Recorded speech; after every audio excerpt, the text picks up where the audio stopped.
Hello, my name is Tolg and I exist, therefore I think too much. I'm reading from Marguerite Porette's The Mirror of Simple Souls. I am on chapter 35.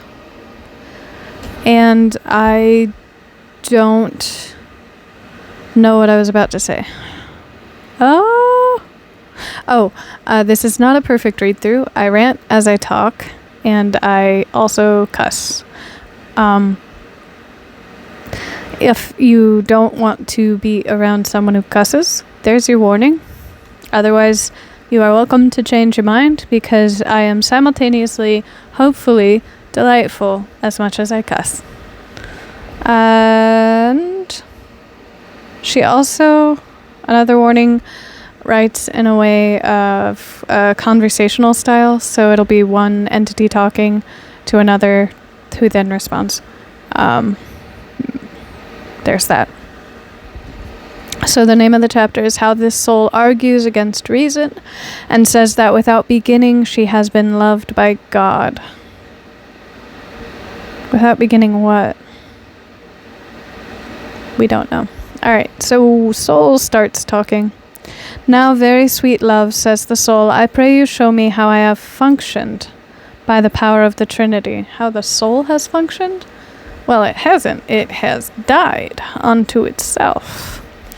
Love responds, say what your thought is, says love, for you must not hide it from me. Say what you mean.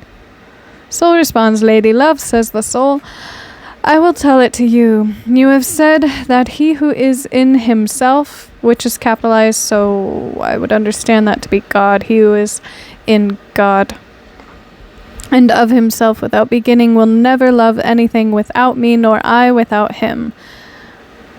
He who is in God will never love anything without soul, nor soul without God.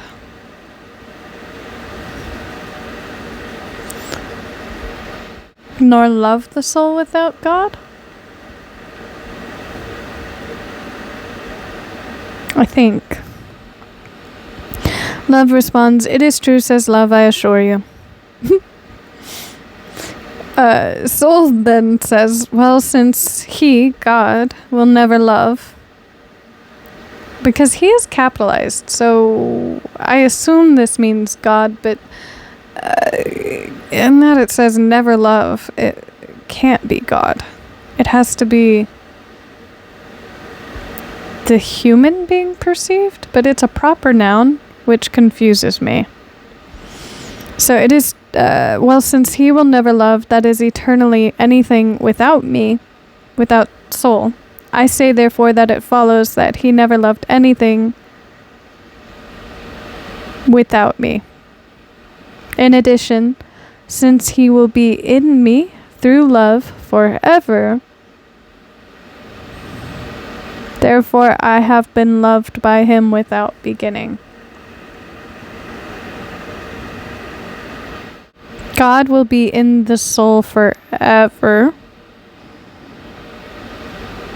No, God will be in the soul through love forever without the soul.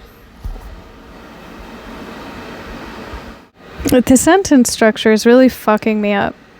Especially given, it's not a direct name drop of anything. So and any prior reference to he or himself has not been granted. It's just been a general he or himself. So, well, since God will never love, that is eternally, anything without the soul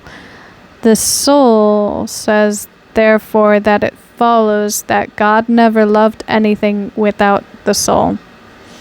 In addition, since God will be in the soul through love forever, therefore, the soul has been loved by God without beginning.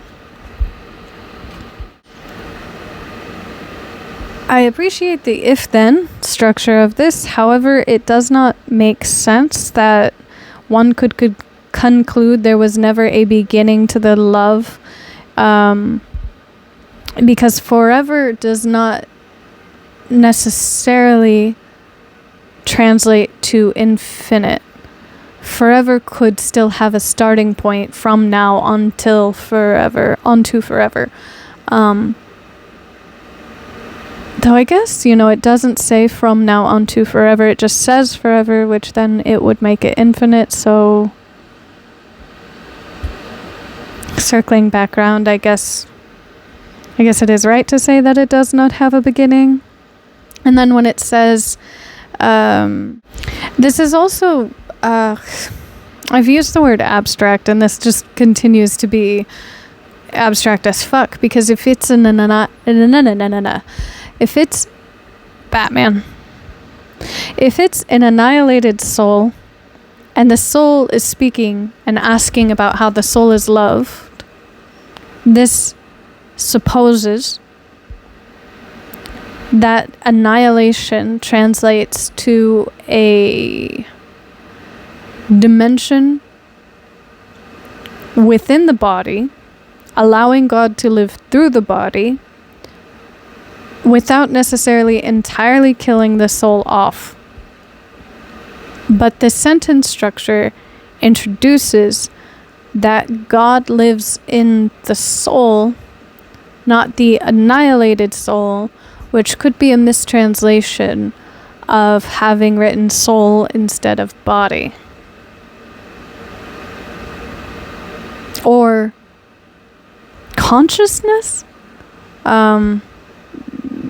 Given the imprint of the Trinity prior discussed, it could be that the consciousness is imprinted with the understanding of the Trinity, and God lives through the consciousness of the person, and the soul has understanding provided to it of both the love given onto it by God and the knowledge of God through the Trinity imparted onto the consciousness of the body.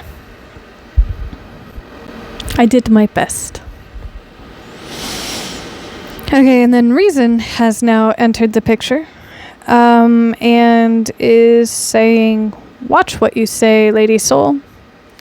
Reason is sassy. Have you forgotten that you have just barely been created, and that once you were not? For God's sake, sweet soul, watch that you do not fall into error.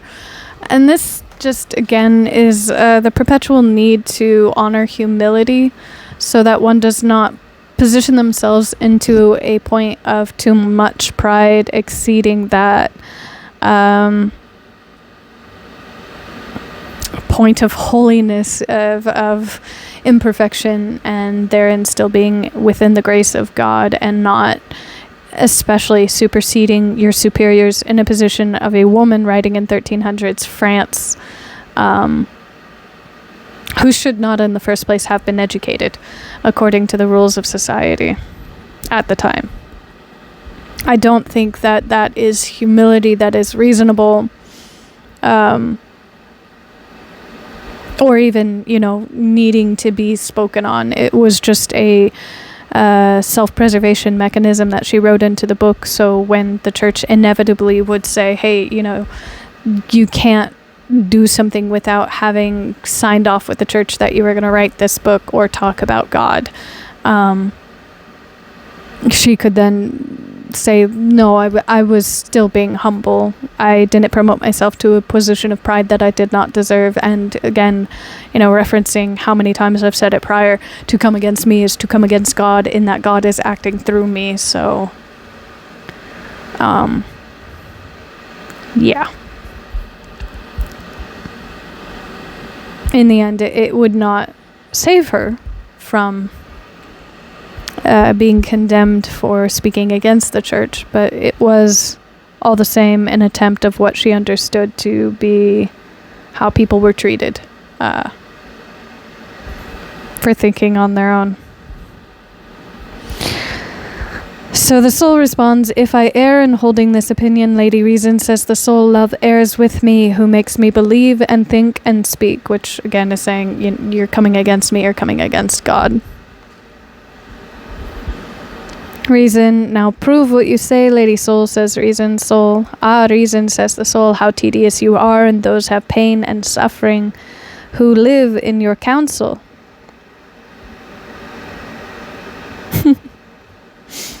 Reason, says the Soul, if I am loved without end by the three persons of the Trinity, I have also been loved by them without beginning. For as He, God, will love me without end through God's goodness, thus have I, the Soul, been in the knowledge of God's wisdom, so that I, the Soul, must be created by the work of God's divine power. Thus, as long as God is, who is without beginning, I have been in the divine knowing, that I might be without end, since God loved from that time, says the Soul. In God's goodness, the work which God would do in me by God's divine power.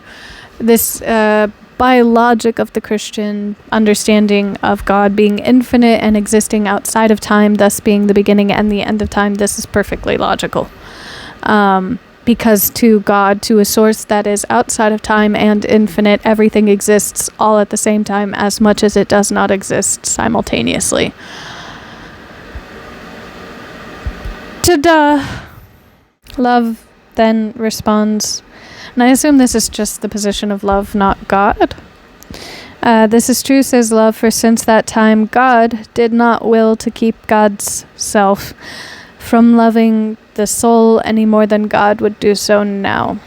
And the soul then responds, now, Reason, says the Soul, you have heard the testimony of love. Now be silent before you tangle with me further. This is so sassy. Reason responds, now, Lady Soul, says Reason, since love leads you and you do not lead love. That is, since love dwells in you, love who accomplishes her will in you without you. I would not dare to combat you, nor to contradict you. Instead, Lady Soul, you already dared. You dared prior. Whatever. Instead, Lady Soul, now before all, I promise you obedience and peace with all my ability. Damn. Reason just bowed down to the Soul and said, I will obey you. That's incredible. There's, I guess the equivalent would be self-actualization, the ability to perfectly understand, reason out, understand the entity of reason. All that reason is obeying the soul. That's incredible. Being able to perceive correctly. More than many can do, if any could do it at all. To do this is most necessary for me, for reason.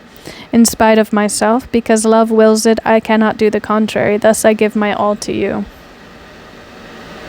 I guess if, as it's been discussed in my comment section, if prior to this, Marguerite, being the annihilated soul in question, has gone through an ego death, perceived by how she explained being a phoenix, and then being reborn as a seraphim, presumably metaphorically, then this would be after the ego death and an attempt at self-actualization, in that, reason is now subservient to the soul. The ability to understand is now subservient to the soul.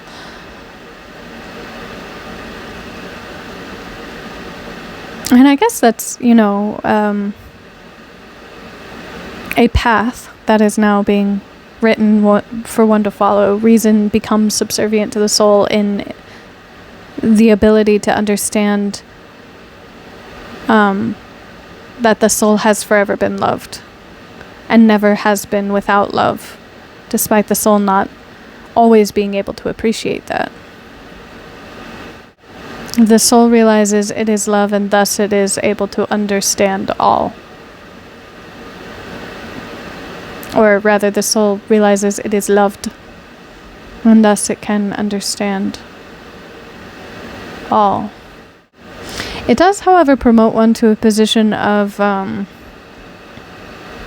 incredible greatness that I personally do not assume that mankind can readily get to, where one can perfectly understand God. There's a dude who existed, and he existed well, and God liked it, and God, in conversation with him, apparently said, "You know my heart best," and stole him up to heaven to be right next to him, and renamed him Metatron, and he became an angel. But in the history of the Bible, there was only one soul. And it was not even that you understand me entirely, but that it was you understand me best. So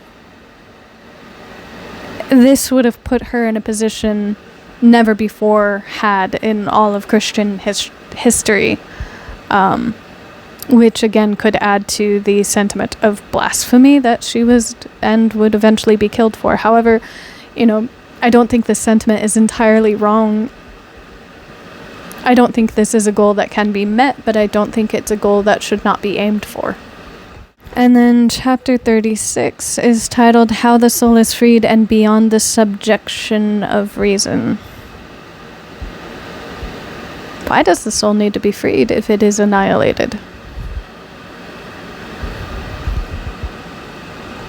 And if reason is now obedient unto the soul, then I don't think chapter 36 needed to be written, because that's redundant.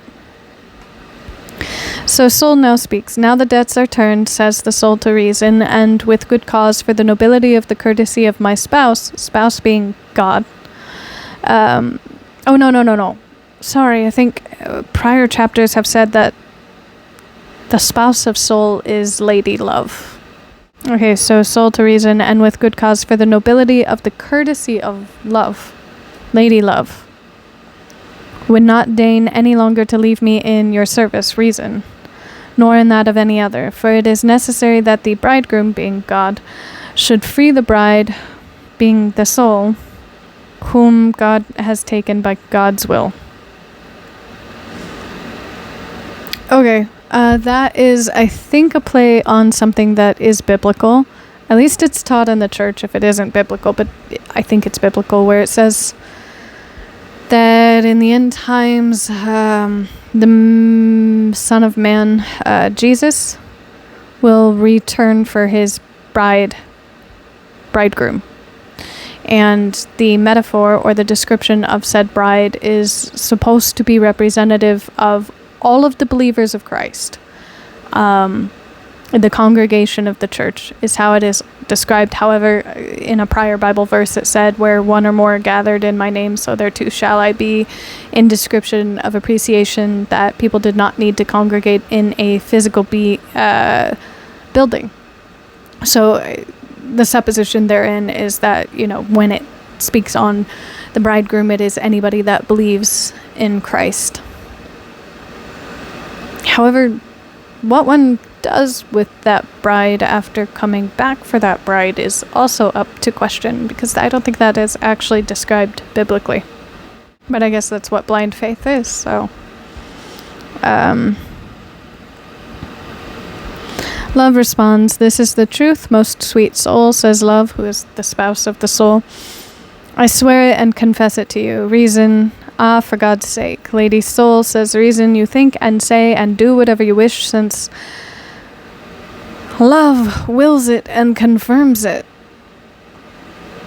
Which I guess then puts a separation between God being love and love being the spouse, so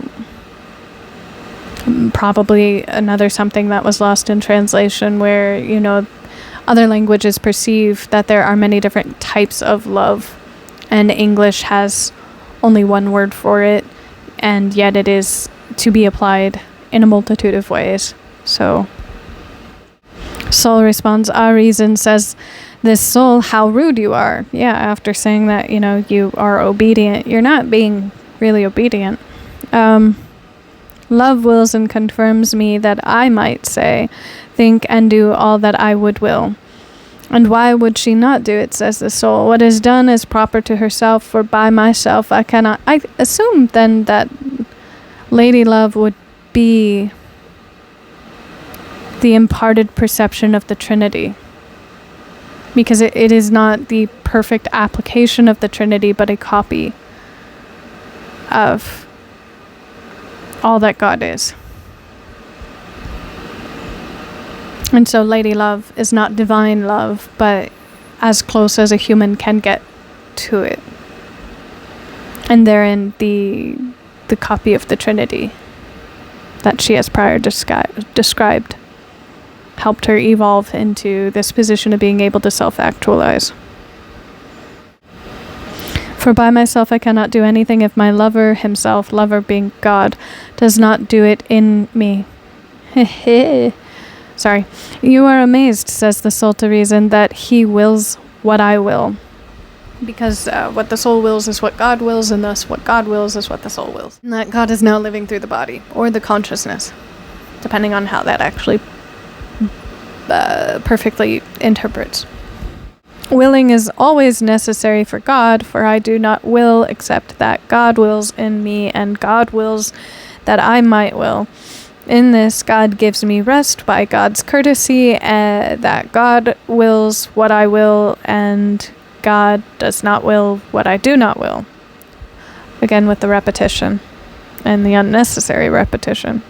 And therefore reason I have peace, says the soul, because God and I have between us this concord, which is just saying, work on your own separate relationship with God. Stop being in other people's business. Most sweet master of this work, which work? I don't know. How can I have such peace, I who know such loss from my work?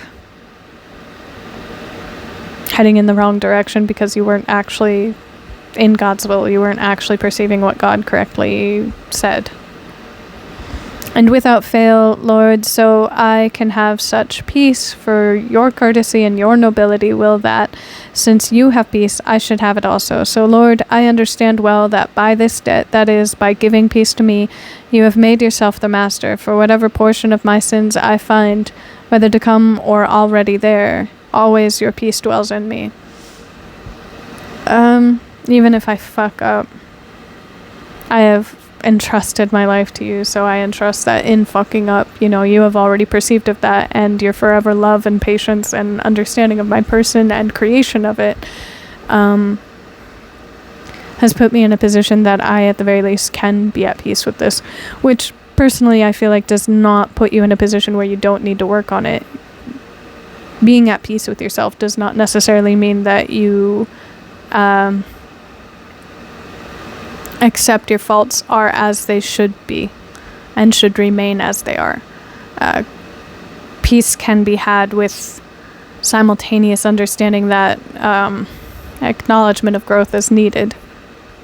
Two can exist at the same time. And with that, that is the end of chapter 36. And I'm only 5 minutes away from 30 minutes, so I'm going to end it there, even if editing it down may make it shorter. Alright. May your wants align with your needs. May you be healthy and do well and be well, sleep well, eat well, and drink well. Bye-bye.